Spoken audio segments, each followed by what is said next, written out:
So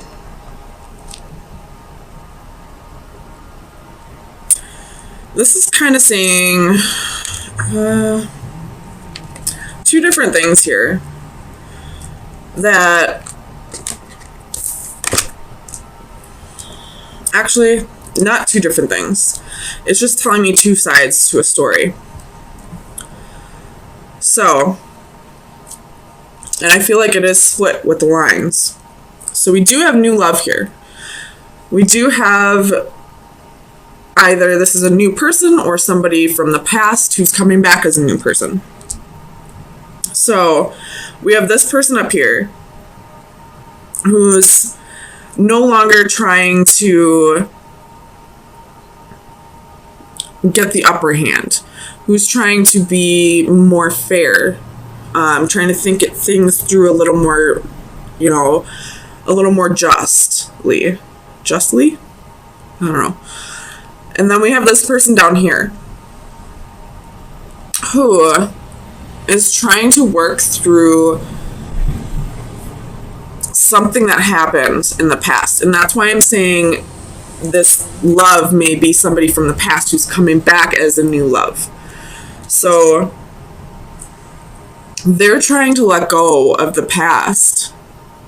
And they're kind of getting frustrated with the process, not allowing it to just unfold the way it's naturally meant to unfold. They're trying to force forgiveness, trying to force healing, trying to force letting go of the past, when I feel like the divine, the universe, spirit, whatever you believe in, is trying to say this is a process that needs to be done slowly and steadily. So slow down, try to, keep your cool about the situation, try not to get too frustrated, try to show a little more compassion to the other person, but allow things to happen the way they're meant to happen.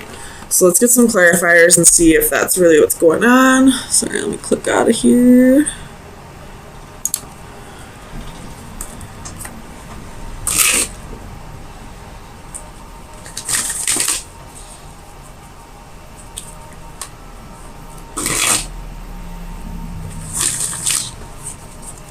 So let's clarify the Nine of Flames, Page of Coins. So definitely trying to move forward, turn over a new leaf, start things a different way. Tell me about the Page of Coins. Trying to manifest a different approach to the situation. I'm not going to take all these, but I'm just going to look at them. Okay, so we do have two queens in here with the Seven of Swords and the Devil and the Five of Wands and the Magician. So in the past, I feel like this person who's ready to move on and think of things a different way, they possibly had two partners. A Queen of Wands and a Queen of Pentacles. And with the Five of Wands and the Seven of Swords, this is, competition and deception. So there possibly was a third party situation here. And this person, whatever side of the spectrum you're on, Gemini, it could be vice versa, but I feel like this is the male and this is the female. But you're trying to look at things a different way, trying to, not be the person you were in the past. And this person's trying to allow that to happen, but I feel like they're rushing the process. They're not allowing the healing process to work naturally the way it should be. So this may be a slight tie-in to last week's reading, where it was this love can't come together until you both heal. I feel like somebody here has done quite a bit of healing in this last week and is ready to really work towards this partnership. And this person also has been doing a lot of healing, but is trying to rush the process along. Trying to trying to move things too quickly, I feel like. Whereas, you know, after this betrayal, after this deception, after this extreme hurt that she's been through, she just needs to take things slow and not try to, you know, rush through the stages of this process. Tell me about the Five of Swords. Seven of Cups.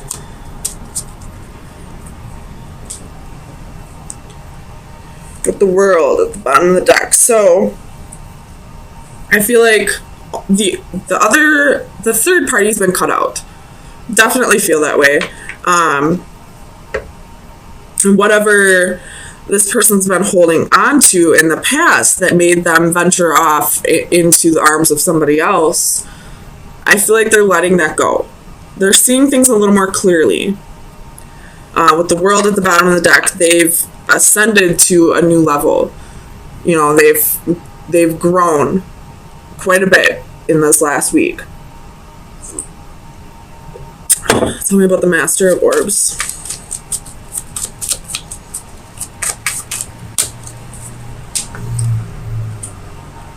Ace of Wands. So with the Nine of Cups at the bottom of the deck. So whatever side you're on, whether you are the Master of Orbs or the Sage of Chalices, this king right here, which would be the King of Swords, he realizes where his heart truly lies, where his wish fulfillment is, where he feels this amazing passion with, and now he feels the love. Woo, abundance at the bottom of that, which would be the Empress. So he knows who his Empress is. And that's what's, you know, made him really realize that he's got to kick this into high gear, because he probably almost lost you. You probably almost walked away. Whichever side you're on. So, you know, he's really done the work this week. And I feel like it can be trusted because the Ace of Wands and the Ace of Chalices are upright. The Page of Coins is upright. The Master of Orbs is upright. He's being truthful. He's communicating with you. He's letting you know that he was wrong and he's ready to work past this. So tell me about the Sage of Chalices.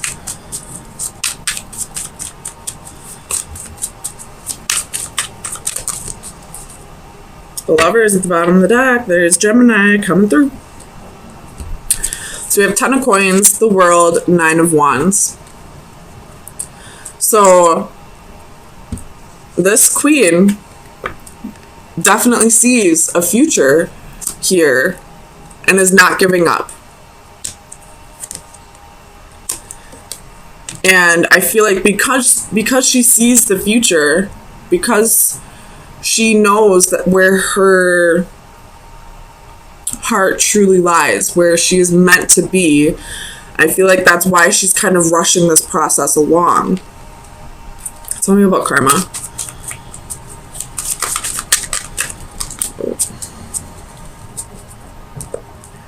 The Empress again at the bottom of the deck.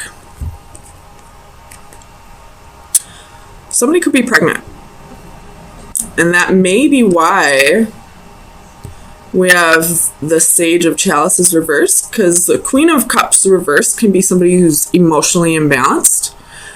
And pregnancy causes emotional imbalances. We got the Ace of Chalices, Ace of Wands, the Empress twice. There may be a pregnancy. But with karma, we have the Knight of Wands and the Three of Cups. So definitely a third party situation. In the past. In the past, you guys. Don't freak out on this person.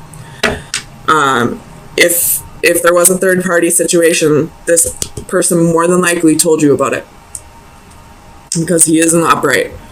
The King of Swords in the upright does not lie. He communicates. So the karma is definitely, you know, learning to forgive each other. You know, she needs to forgive him. He needs to forgive himself. And both of you need to work past that. That's not the issue. You're both trying to work past that and you're both doing well. It's just this queen, I feel like, is trying to push things on faster than it should go. Tell me about the adaptive crystals. The Empress. Why is she making it go faster? Because she's pregnant. We have Death at the bottom of the deck too, which I feel like is saying something about the Scorpio full moon that we're having on Saturday, with the wheel underneath that. So it's going to bring positive changes for sure. If you are pregnant and you're trying to rush things along, try to slow down. Just because you're pregnant doesn't mean you have to, you know, rush things in a relationship. You most definitely can take things slow even if you are pregnant. If that is not the case, though, either way, this queen needs to slow down and take things the way they should be going. You just healed or are in the process of healing over something traumatic, something that hurt you very deeply. And although this person is definitely being truthful and wants to give things a second chance, you do have to take things slow. It doesn't matter how far your relationship progressed in the past. You are being told to start over, because now you're two completely different people. You got to get to know each other all over again. You don't know for certain if this person is your person still. I have a pretty good feeling you kind of know that this may be your person, but you still need to get to know this person all over again. You still have to start the process all over. So let me get you some final advice. See where you should be directing your energy for the next week.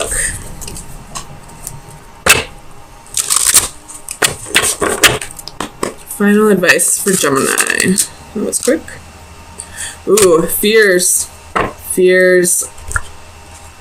So you could be trying to rush, if you are this queen, you could be trying to rush things along because of fear. Or if you're this king, just know that this queen's fearing a little bit, possibly because of the betrayals. But it's all part of the grieving, or not grieving, it's all part of the healing process. So just know that this person's working through fears right now. So I'll read it straight out of here though. Danger, fear. Avoiding danger is no safer in the long run than outright exposure. The fearful are caught as often as the bold. In the darkness, our fears feed from us and grow. Our imaginations nourish them and give them form. Didn't we see a spider at the beginning of this? And spiders are one of my hugest fears. Just saying. Our imaginations nourish them and give them form. In return, they can weaken us further or trigger our defenses. This scene, a clear take on a Little Red Riding Hood, reinforces the concept that danger may not always be obvious. It may be hidden or disguised. In some cases, we are utterly fooled or taken by surprise and will suffer the consequences, but very often we have a sense that all is not right, that something is out of place. Our basic instincts are triggered and our senses are alerted. Is this the time for caution or boldness? Is all as it should be? Is he all that he claims to be? Is the offer too good to be true? I can take this one of two ways here. I could definitely say that this queen needs to slow down and reevaluate if this king is all that he's saying he is. And we do need to learn to protect ourselves a little bit more. Or this could be the other side of the spectrum where this king, although he's done the healing and he's, willing to give this another shot, he could be holding back a little bit, avoiding because of a fear. And that could have been what made him venture off into the arms of somebody else to begin with, is because there was a fear of commitment. So I guess it's up to you to decipher whether you are the one who needs to set up boundaries, or if you're the one who needs to, bring down the walls a little bit.